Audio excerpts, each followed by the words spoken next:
Hi, I'm Dr.Hemalata Arora. You're listening to me on Sify Doc. Difference between tuberculosis infection and tuberculosis disease. Tuberculosis is basically caused by the tubercle bacilli. Once it gets inside a person's body through an infection which can be from a different person, it remains in the body, it remains dormant, and at that point the person is said to have a tuberculosis infection or latent tuberculosis. Once the person's immunity comes down, then the infection can then become a disease, because then it starts affecting the major organs, especially the lungs. At this point, the person is said to have pulmonary tuberculosis, and that is a form of the disease. In certain people, the disease can be in other organs as well. Tuberculosis can affect almost every organ in the body. Most common infectious diseases today. The most common infectious diseases today affecting India especially are multiple. They can be viral, mosquito-borne, they can be diarrheal illnesses which are transmitted by water. Everyone has of course heard of dengue, malaria, which are transmitted by mosquitoes. Of course, another big one that can be the same way is Japanese encephalitis and chikungunya infection. The ones that are transmitted by water can be hepatitis A and E, which are the common jaundice that we talk about, and also leptospirosis and the very common diarrhea, which affects a lot of children and adults alike.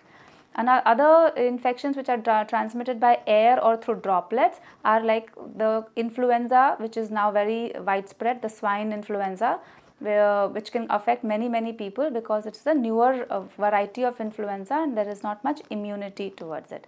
Malaria is a parasitic infection and dengue is a virus infection, but both can be transmitted by mosquitoes. These are usually the more common infectious diseases affecting us today. The long-standing one, which has been there for many years and affects many people and causing more than 1,000 deaths a day, is of course tuberculosis. In addition, viral illnesses like HIV tend to persist in a consistent manner in this society. Factors contributing to the rise in lifestyle diseases. Lifestyle diseases are basically, by definition, diseases that are caused due to a person's or multiple people's lifestyle. The way we live determines the way we whether healthy or unhealthy.